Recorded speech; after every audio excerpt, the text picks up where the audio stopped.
So you've worked with a lot of other lyricists, right?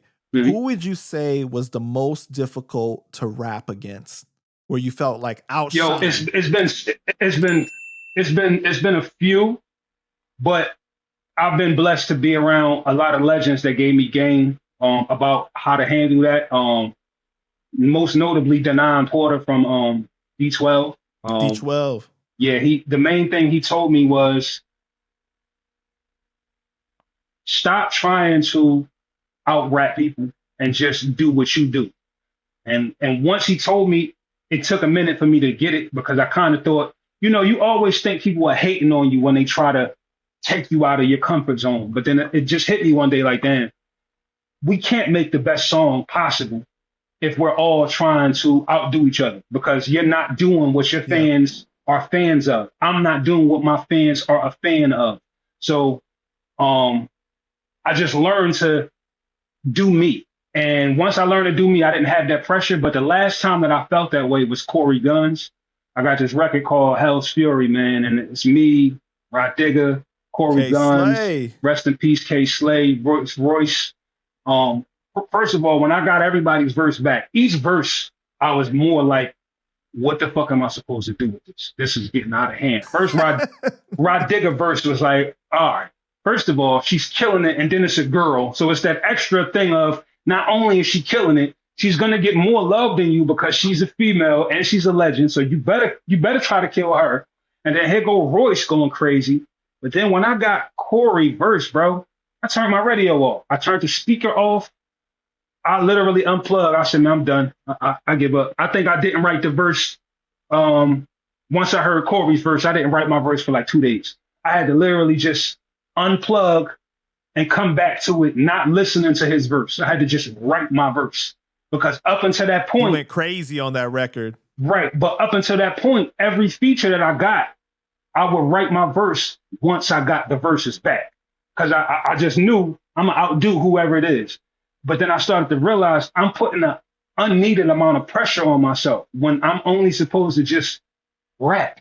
I'm not here to be more technical than Corey Guns. And I figured out those are the secrets. Because if you got somebody as technical as a Corey Guns, guess what you don't need me to do? Be more technical. You just need me to be me. And I think once I figured that out, that was the cheat code. Because you're not going to out-rap Corey Guns. You're not going to out-rap Eminem. You just got to do what you do. Speaking of Eminem, have you done the song with Eminem yet? No, man. M got a lot of respect for me. I got a lot of respect for him.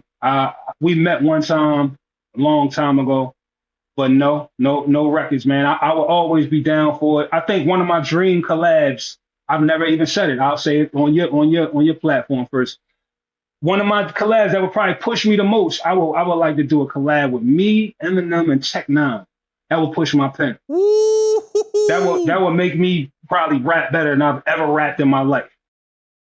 Oh my God, that would be crazy. You would have to come with that double time flow. Yeah. Sheesh. That's where I'm headed now. Like, go ahead. You met M after the cosign? No, I met M before. Okay, so make a long story short, shout out to Bizarre. Bizarre from D12, always been a supporter of Philly hip hop. He found out about Rain Man early on. He found out about Reed Dallas. These were people that I was in a group with when I was a young cat. My man Eddie Morrison, they had a show as D12 in Atlantic City. This was early 2000s, and this is when D12 was the biggest shit on the planet. And Bizarre built a relationship with my guy Eddie Morris. Make a long story short, they invited us to Atlantic City. We had no clue Eminem was going to be there. We just went to meet Bizarre. Bizarre, who I have a dope relationship with to this day. So keep in mind, we just went there to meet Bizarre. And we're there. It's me. It's like we're literally standing side by side. Me, Reed Dallas, Eddie Morris. Now, Reed is looking here. Eddie Morris is looking here. I'm looking here. I forgot what I'm doing, but I'm looking this way. Tap on the shoulder. I look. It's fucking Eminem. I couldn't move. Couldn't move. On my life, I couldn't move. I was like, this is what I did, Panda. This is Reed's arm. I'm tapping Reed. Yo, Reed turned around. Mind you, M is speaking. I still can't speak. I'm tapping Reed. Reed is turned around now. Me and Reed is just like this. Oh shit. Now Reed tapped Eddie. It was like a movie. All three of us are just stuck. And M know it. He know he's him. But M is so cool. He like, yo, what's going on, man? And I don't know who said it. Like, yo, you know who we are or something? He's like, yeah. I think it was Bizarre. Somebody's like, yo, you know who they are? He's like, yeah, I know who they are. That's Rain Man. That's Reed Dollars and blah blah blah. He gave us that. And just as quick as Eminem walked up and gave us love, he walked away. No security. Blew my mind. I said, oh, this is the coolest dude. He gave everybody love. Let everybody know I know who you are. I'm a fan. And just walked off into the night. And that's how I met him. Super cool dude. Wow, so that's why that comment makes so much more sense now when he said you had a resurgence. There you go. There you go. That's Because crazy. he knew who I was Wow. when I didn't know. I had no clue he knew who Rain Man was. So keep in mind, he's performing that night with Bizarre and them, and he does the song called Rain Man. So I'm already an Eminem fan. When I heard the song called Rain Man, you couldn't tell me it wasn't about me. I'm like, yo, somehow Eminem know who I am.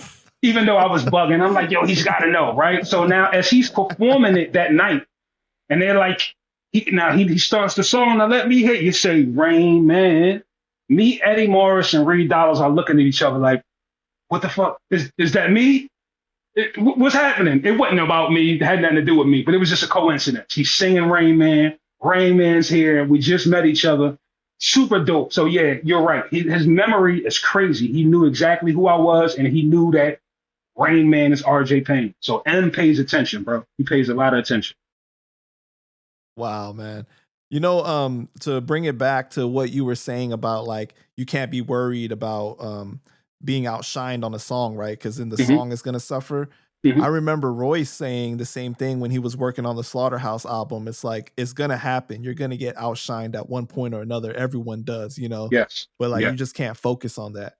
Yeah, because how about this? Your fans are still going to say you rap better than whoever. Their fans are still going to say they rap better than you. It's like a never ending story.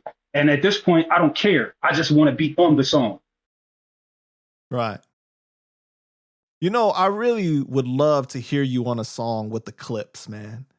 I know you're trying to move Hmm. away from that style a little bit, but I No, just that think would be that the dope. blending of your guys' vocals would be That would be dope. freaking crazy, man. No, like I said, I'm down for the collabs. It's just you're not going to get a whole album of RJ Payne killing shit. But features, Right. I would love to work with the clips. I mean, I would say this. We're not far removed. I got a homie of mine from Philly, my man Sandman, and another homie of mine named Ab Lava, who are part of the Re-Up gang with the clips. They Oh, Re-Up actually, Gang, yeah. yeah, they actually just got back together.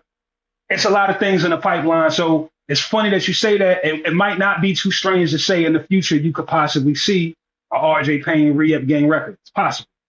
It's possible. Man, that would be crazy. Yo, weren't you gonna do a album with Royce? What happened with that, man? Yo, shout out to Royce. I'll say this is my fault. Years ago, when I made the tweet about me and Ransom at that time rapping better than everybody, that got Royce to jump in.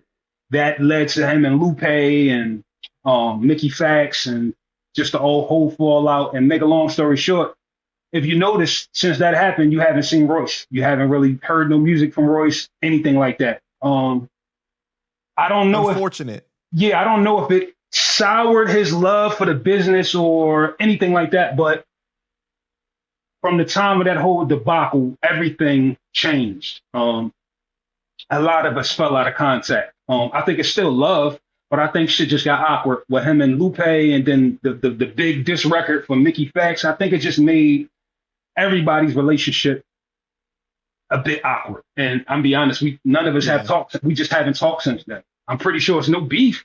It's just I don't know. For me, it's like I don't even know what to say at this point because shit has been so weird. Like imagine knowing that you Yeah. put out a tweet just talking about how you feel about your talent, and that shit ends up having two legends fall out. No more podcasts, no more friendship, all because you tweeted something. And it's not your fault, but then like you're just kind of like a reminder of that bad time for somebody. You Yeah, know what there I you mean? go. There So then you like you go. kind of like, yeah, I see why you fell back. And I think that you did the respectful thing though, bro. But Yeah. just the way that Royce is such a cool guy, I definitely don't think that like, it's any love lost. You know No, what I I'm mean? pretty sure if I reach out to him, it'll always be love. But like I said, it just once you see people in real time that were friends before you were even in the picture, and they start beefing, taking shirts off, getting loud on camera, I say, No, you ain't yeah, have to hit him with that taking shirts yeah. off line. No, No, you dog. ain't have to hit him with that. Come on, man, Panda. That's when shit gets serious. We have never seen before that or since Lupe Fiasco come out his shirt. Like it had to be serious for that. You know what I'm saying? It's like, damn, bro. I don't want to be the cause of no more that type of shit. I don't want to be. I don't want to be in nothing like that ever again. Yeah. Well, at least he ain't pull out his katana blade, right? So, Bruh, you know. crazy.